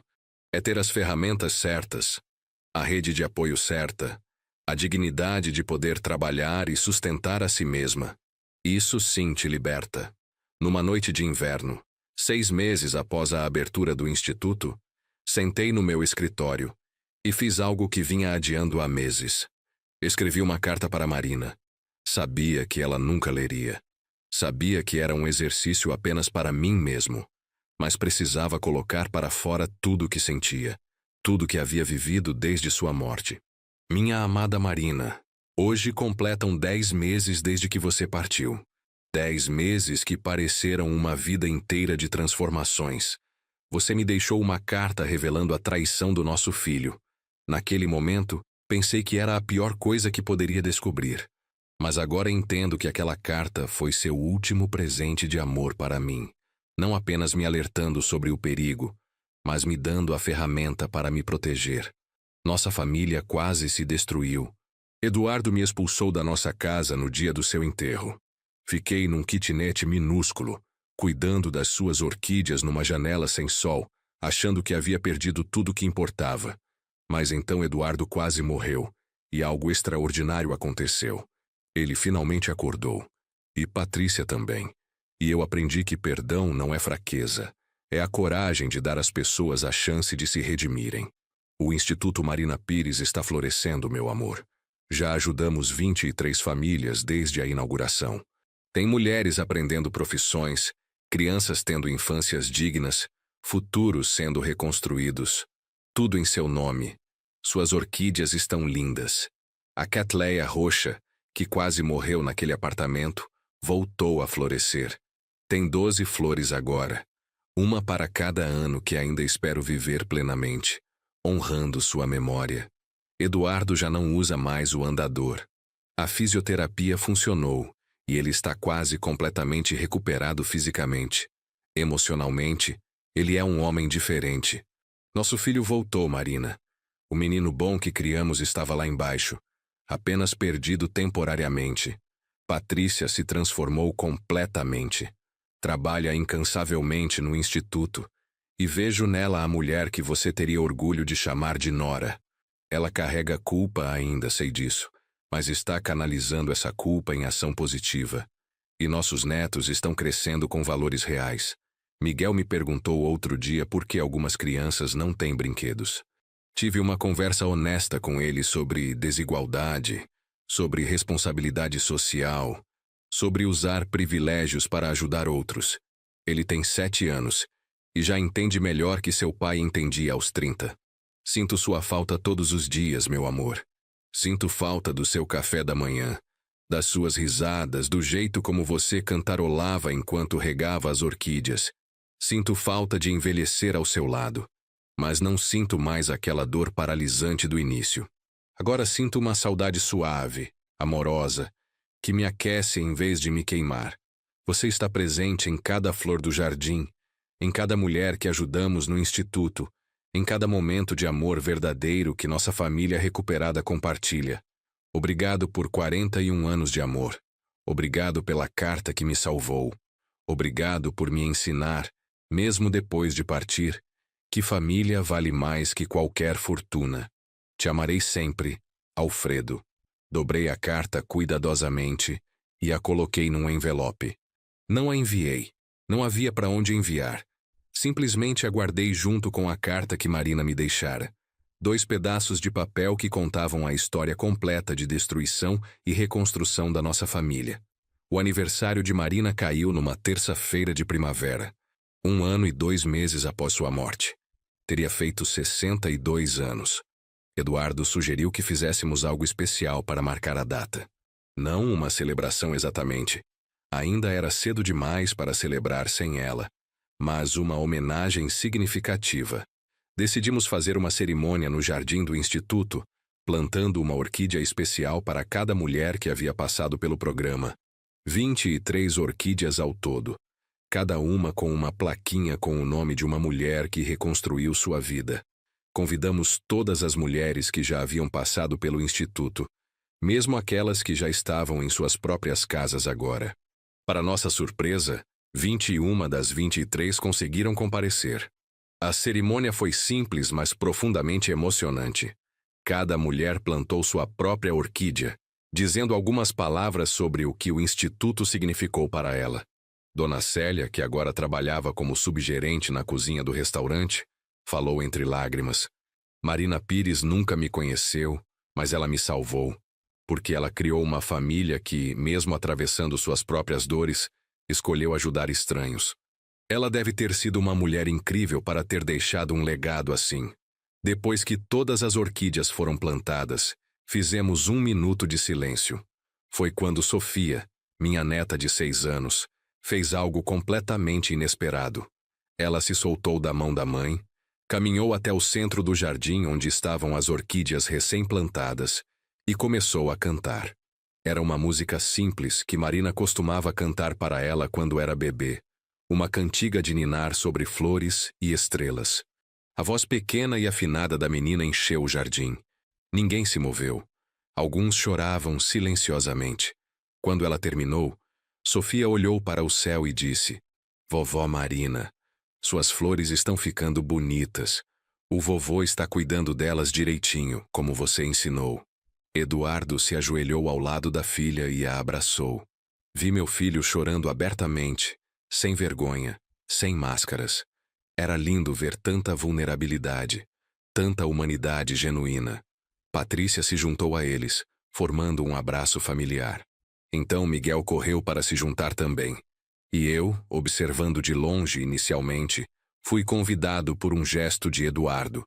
Ficamos ali, 5 pessoas abraçadas no meio de um jardim de orquídeas, unidos por amor, por perda, por perdão, por reconstrução. Nossa família não era perfeita, longe disso. Tinha cicatrizes profundas que sempre carregaríamos, mas era nossa, e era real, e era honesta de uma forma que não era antes. 2 semanas após o aniversário de Marina, Eduardo pediu para conversar comigo em particular. Sugeri que viesse jantar em casa, apenas nós dois, como fazíamos ocasionalmente agora. Preparei um macarrão simples, minha especialidade limitada, e abrimos uma garrafa de vinho que Marina tinha guardado para uma ocasião especial. Parecia apropriado finalmente abri-la. Comemos em silêncio confortável por alguns minutos antes de Eduardo finalmente falar. Pai, há algo que preciso perguntar, e preciso que o senhor seja completamente honesto comigo. Pode perguntar. Eduardo respirou fundo, como se estivesse reunindo coragem. O senhor me perdoou de verdade? Ou apenas finge que perdoou porque sou seu único filho e não tem outra escolha? A pergunta me pegou de surpresa. Coloquei meu garfo na mesa e olhei diretamente nos olhos do meu filho. É uma pergunta justa, Eduardo. Merece uma resposta honesta. Pensei cuidadosamente antes de continuar. Nos primeiros meses, não havia perdoado. Fingia por conveniência, porque você estava machucado, porque parecia a coisa certa a fazer. Mas por dentro, ainda sentia raiva, mágoa, traição. Vi a dor cruzar o rosto de Eduardo, mas continuei. Mas com o tempo, especialmente vendo seu trabalho no instituto, vendo como você mudou com Miguel e Sofia, vendo seu arrependimento genuíno dia após dia. Sim, Eduardo, perdoei de verdade. Não foi um momento único, foi um processo gradual. E ainda há dias que penso naquele período horrível e sinto uma pontada de dor. Mas não é mais a dor dominante. É apenas uma lembrança. Eduardo limpou as lágrimas que escorriam pelo seu rosto. Não sei se eu conseguiria perdoar alguém que fizesse comigo o que fiz com o Senhor. Acho que isso me faz admirá-lo ainda mais. Perdão não é sobre ser forte ou admirável, filho. É sobre escolher não deixar que a amargura envenenasse o resto da minha vida. Marina não ia querer que eu passasse meus últimos anos com raiva corroendo meu coração. Ela ia querer que eu vivesse plenamente, amasse plenamente, mesmo depois de tudo que aconteceu. Ficamos em silêncio por um momento antes de Eduardo fazer outra pergunta. E quanto à mamãe? O senhor a perdoou por ter escondido tudo do senhor durante 3 anos? Essa era mais difícil. Isso levou mais tempo ainda. Fiquei com raiva dela por um bom tempo. Pensava, como você pôde não confiar em mim? Como pôde carregar esse peso sozinha? Mas então reli a carta dela dezenas de vezes e entendi que ela estava aterrorizada. Aterrorizada de perder meu amor. Aterrorizada das mentiras que você ameaçou contar. Ela cometeu um erro por amor e medo, não por malícia. Como eu poderia não perdoar isso? Eduardo assentiu lentamente. Pai, posso ver a carta dela? Sei que o senhor a tem. Henrique mencionou uma vez. Acho que preciso ler, preciso entender exatamente o que fiz. Hesitei. A carta continha palavras duras sobre Eduardo, sobre como Marina percebeu que havia perdido o filho que criara. Seria doloroso para ele ler. Tem certeza? Não é fácil. Tenho certeza, preciso encarar a verdade completa do que fiz. Fui até meu escritório e voltei com um envelope creme, já amarelado pelo tempo. Entreguei para Eduardo com mãos trêmulas. Ele leu em silêncio e assisti seu rosto passar por uma gama de emoções. Choque inicial, depois vergonha profunda, depois lágrimas que não conseguia controlar. Quando terminou, ficou muito tempo apenas segurando a carta, olhando para a caligrafia delicada de sua mãe. Ela disse que não sabia quando perdeu o filho que criou. Eduardo finalmente falou, sua voz rouca. Eu sei exatamente quando foi, pai. Foi quando conheci Patrícia e comecei a ver o mundo através dos olhos dela, através daquela lente de medo e ganância. Foi quando comecei a medir meu valor pelo tamanho da minha conta bancária em vez do tamanho do meu caráter. Coloquei minha mão sobre a dele. Mas você voltou, Eduardo. Esse é o ponto. Você encontrou o caminho de volta. 1 ano após o acidente de Eduardo, 2 anos após a morte de Marina, nossa família estabeleceu uma nova normalidade. Não era a mesma de antes. Nunca poderia ser. Mas era boa à sua própria maneira. O Instituto estava prosperando. Havia conseguido algumas parcerias importantes com empresas locais que ofereciam empregos para as mulheres formadas nos cursos profissionalizantes. A taxa de sucesso era impressionante. 80% das mulheres que passavam pelo programa conseguiam se estabilizar financeiramente dentro de 6 meses. Patrícia se tornou diretora executiva oficial do Instituto, trabalhando full-time. Surpreendentemente, ou talvez não, ela era excelente no trabalho. Tinha organização, determinação e uma empatia genuína que vinha de ter vivido as mesmas dificuldades. Eduardo recuperou-se completamente do acidente, sem nenhuma sequela permanente. Mudou de emprego, deixando a multinacional farmacêutica para trabalhar como diretor financeiro de uma ONG de educação. Ganhava bem menos, cerca de 1/3 do salário anterior, mas estava visivelmente mais feliz. Miguel e Sofia cresciam rápido. Miguel, agora com 8 anos, tinha se tornado um defensor apaixonado de causas sociais na escola. Organizou uma campanha de doação de brinquedos para o Instituto, que arrecadou mais de 200 itens. Sofia, com 6, continuava sua conexão especial com as orquídeas, ajudando-me a cuidar delas todo domingo. Quanto a mim, tinha encontrado um novo propósito. Além de cuidar da contabilidade do Instituto, comecei a dar aulas gratuitas de educação financeira para as mulheres acolhidas. Ensinava o básico: como fazer um orçamento, como economizar, como evitar dívidas armadilha. Eram coisas simples, mas que podiam fazer enorme diferença na vida de alguém. Numa dessas aulas, algo significativo aconteceu. Uma das mulheres, Joana, de 28 anos, mãe de 2 filhos pequenos, levantou a mão timidamente. Senhor Alfredo, posso fazer uma pergunta pessoal? Claro, Joana. A Patrícia nos contou sobre o que aconteceu com o senhor. Como seu filho o traiu, como perdeu tudo. Mas o senhor não parece amargo ou com raiva. Como conseguiu perdoar algo assim? A sala inteira ficou em silêncio. Todas as mulheres olhando para mim esperando a resposta. É uma boa pergunta. Comecei pensando cuidadosamente. E vou ser honesto. Foi um processo longo e doloroso. Não aconteceu da noite para o dia. Mas percebi algo fundamental. Carregar raiva é como tomar veneno e esperar que a outra pessoa morra. Eu estava me matando por dentro com aquela amargura. Fiz uma pausa antes de continuar.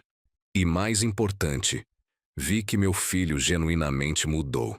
Perdão não significa ser idiota ou ingênuo.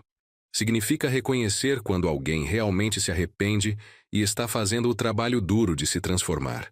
Se Eduardo tivesse continuado sendo a pessoa gananciosa e cruel que foi, eu teria me afastado dele.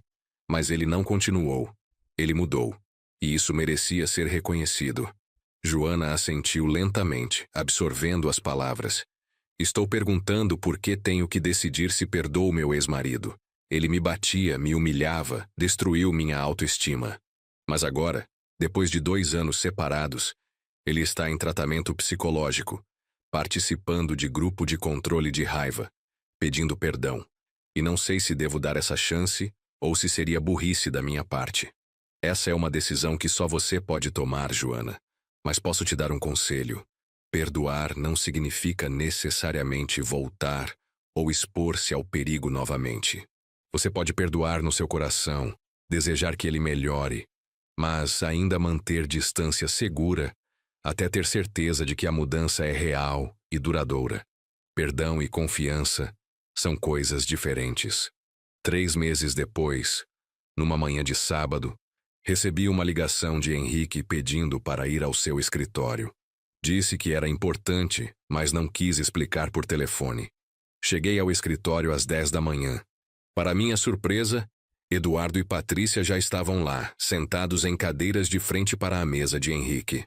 Alfredo, sente-se por favor, Henrique disse, indicando uma cadeira vazia ao lado de Eduardo. Temos uma proposta para fazer.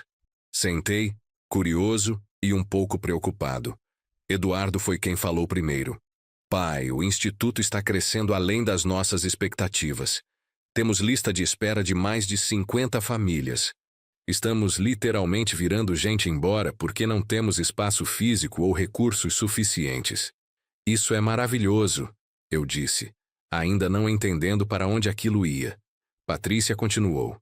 Encontramos um prédio na Vila Mariana. Tem 3 andares, muito maior que nossa sede atual. Poderia acomodar 40 famílias simultaneamente, além de ter espaço para mais salas de aula, uma biblioteca comunitária, até uma pequena clínica médica parceira. Soa ambicioso, comentei. É ambicioso, Eduardo concordou. E caro. O prédio custa 8 milhões de reais. Mais as reformas necessárias, estamos falando de 10 milhões no total. Senti meu estômago apertar. Sabia onde isso ia dar. Henrique, que havia ficado quieto até então, colocou uma série de documentos na mesa.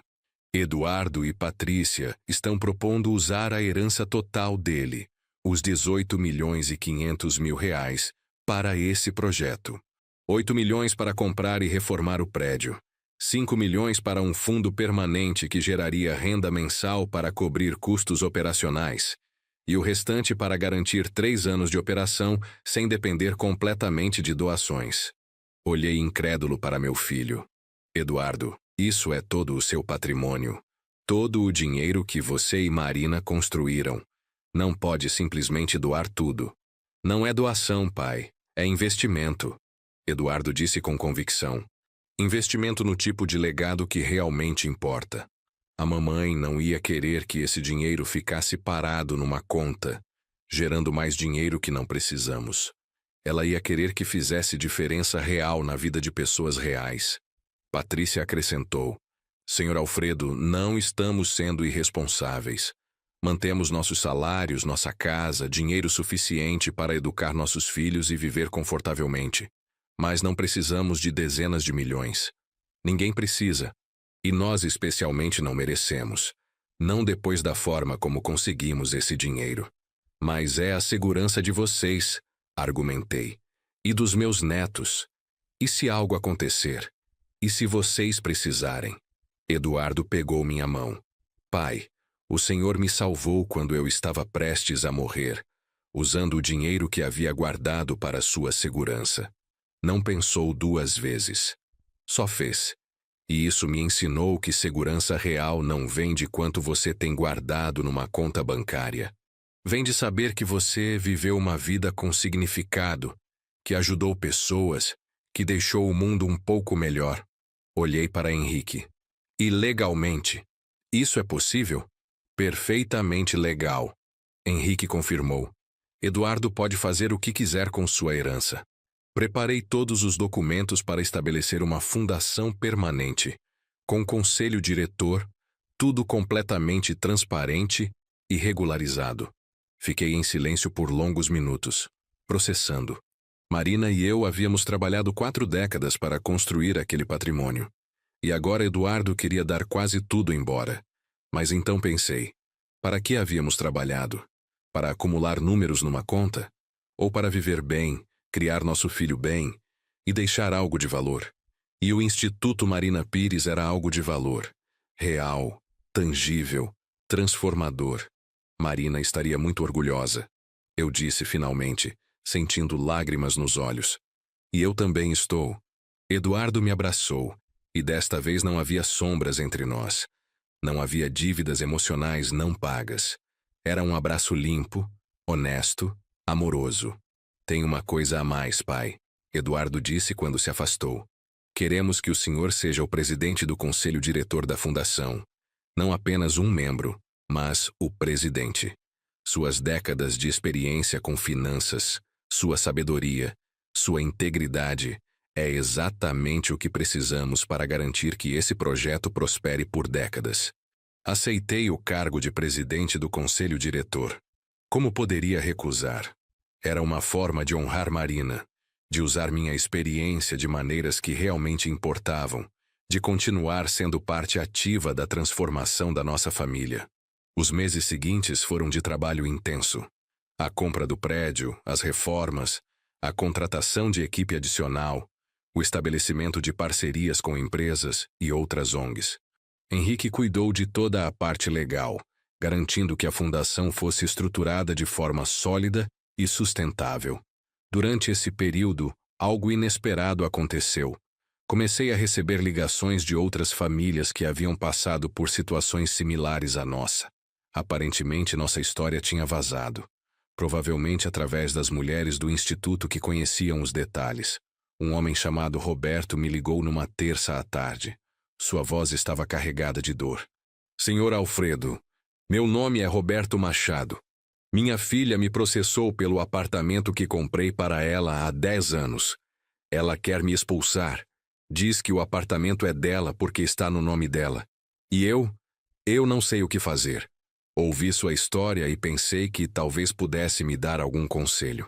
Sentei na varanda, olhando para as orquídeas enquanto ouvia Roberto desabafar. Quando terminou, respirei fundo antes de responder. Roberto, posso te dar 2 conselhos. Primeiro, procure um bom advogado.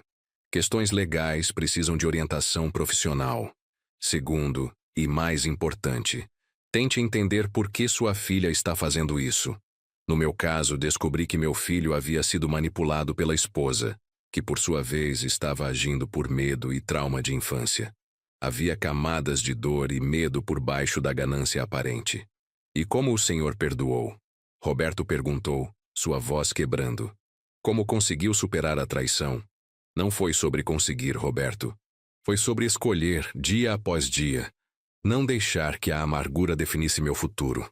E só consegui fazer essa escolha porque vi mudança genuína no meu filho. Se ele não tivesse mudado, se não tivesse se arrependido de verdade, eu teria me afastado completamente. Perdão exige que ambas as partes façam o trabalho. Tive várias conversas assim nos meses seguintes. Pais traídos por filhos, filhos abandonados por pais, famílias destruídas por dinheiro. Cada história era única, mas todas compartilhavam um tema comum: ganância e medo transformando amor em guerra. Não podia resolver os problemas de todos, mas podia ouvir, podia compartilhar minha experiência, Podia oferecer a perspectiva de alguém que passou pelo vale e saiu do outro lado. Eduardo sugeriu que fizéssemos um grupo de apoio mensal no Instituto para famílias lidando com conflitos relacionados a heranças e dinheiro. Terapia familiar financeira. Patrícia chamou com um meio sorriso. A primeira reunião teve apenas 3 famílias. A 10ª reunião teve 22. Aparentemente, nossa dor não era tão única quanto pensávamos. Havia muitas famílias por aí se destruindo por causa de dinheiro. Todas precisando ouvir que havia outro caminho possível. 2 anos e meio após a morte de Marina, numa manhã de domingo ensolarada, toda a família estava reunida no jardim da minha casa. Não apenas Eduardo, Patrícia e as crianças, mas também Henrique e sua esposa, Dona Célia e seus filhos, Joana, que havia se reconciliado cautelosamente com o ex-marido, depois de 2 anos de mudanças comprovadas dele, e várias outras mulheres do instituto. Era o aniversário de Miguel, 9 anos. Mas mais do que isso, era uma celebração da família que havíamos nos tornado. As orquídeas estavam em plena floração. 43 vasos agora. Os 12 originais de Marina, mais as 23 plantadas no instituto que eu havia trazido mudas para casa, mais 8 novas que Sofia e eu plantamos juntos. O jardim era uma explosão de cores. Roxos profundos, brancos puros, rosas delicados, amarelos vibrantes. Miguel apagou as velas do bolo cercado por todas aquelas pessoas que, de formas diferentes, faziam parte da nossa história de redenção. Quando todos cantaram parabéns, olhei ao redor e senti algo que não sentia há muito tempo. Paz completa. Mais tarde, quando a maioria dos convidados já tinha ido embora e o sol começava a se pôr, sentei no jardim com Eduardo. Ficamos em silêncio confortável por alguns minutos, apenas observando as crianças brincarem. Pai, posso te fazer uma última pergunta sobre tudo o que aconteceu? Eduardo disse. Claro. O senhor se arrepende? De ter me perdoado, de ter dado essa segunda chance, de ter investido no instituto? Às vezes fico pensando se não teria sido mais fácil para o senhor simplesmente me cortar da sua vida e viver em paz. Pensei cuidadosamente antes de responder. Teria sido mais fácil, sim. Mais simples, mais limpo, sem complicações. Mas teria sido também mais solitário, mais vazio, mais triste. Perdoar você não foi fácil, Eduardo. Foi uma das coisas mais difíceis que já fiz. Mas foi também uma das mais importantes. Olhei para meu filho, vendo não o homem ganancioso que me expulsou de casa, mas o homem transformado que estava ao meu lado agora. Sabe o que Marina me disse uma vez? Ela disse que o verdadeiro teste do amor não é o que você faz quando tudo está bem. É o que você escolhe fazer quando tudo está destruído. Podemos escolher abandonar os destroços e seguir em frente sozinhos. Ou podemos escolher reconstruir, peça por peça, algo novo, e talvez até mais forte do que era antes. Eduardo limpou as lágrimas que escorriam pelo rosto. A mamãe era sábia. Sim, era. E ainda é, de certa forma. Cada flor neste jardim, cada mulher ajudada no instituto, cada momento de honestidade entre nós. Tudo isso é o legado dela. Não o dinheiro, não os bens materiais. O legado real é o amor que ela nos ensinou, mesmo através da dor. Sofia correu até nós naquele momento, segurando uma orquídea que havia caído de um dos vasos. Vovô, essa flor caiu. Ela vai morrer? Peguei a flor delicadamente nas mãos. Era uma pétala da Cattleya roxa, a favorita de Marina. Não, meu amor. Quando uma flor cai é porque já cumpriu seu propósito. Mas a planta continua viva e vai produzir flores novas. É o ciclo natural das coisas. Sofia olhou para a flor com aquela seriedade infantil.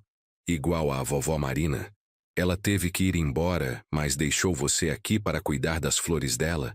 Do nada, a sabedoria de uma criança de 6 anos me atingiu com força total. Exatamente isso, Sofia.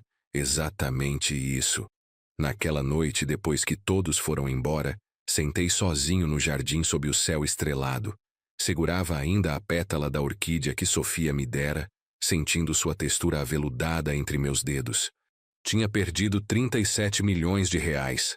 Tinha sido traído pelo próprio filho. Tinha sido expulsado da minha casa no pior momento da minha vida. Tinha dormido num colchão manchado num kitnet de 30 metros quadrados.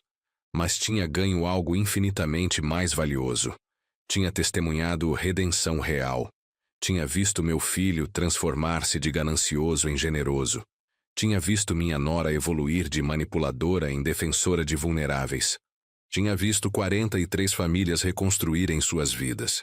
Tinha aprendido que perdão não é fraqueza. É a coragem de acreditar que pessoas podem mudar. Marina havia razão em tudo. O verdadeiro tesouro sempre foi a família, não o dinheiro. E às vezes, paradoxalmente, precisamos perder tudo para descobrir o que realmente importa. Olhei para o céu e sussurrei: obrigado, meu amor, por me ensinar, mesmo depois de partir, a lição mais importante de todas. Que o maior legado que podemos deixar não é medido em reais, mas em vidas tocadas, em pessoas transformadas, em amor multiplicado. Uma brisa suave passou pelo jardim, fazendo as orquídeas balançarem delicadamente, como se Marina estivesse ali, concordando silenciosamente com suas flores dançantes. E naquele momento, sob as estrelas, cercado pelo perfume das orquídeas, entendi completamente. Eu não havia perdido 37 milhões de reais. Havia investido esse valor na maior transformação possível. A transformação de uma família quebrada em uma família redimida. De um legado de ganância em um legado de amor. Era, sem dúvida alguma, o melhor investimento que alguém poderia fazer.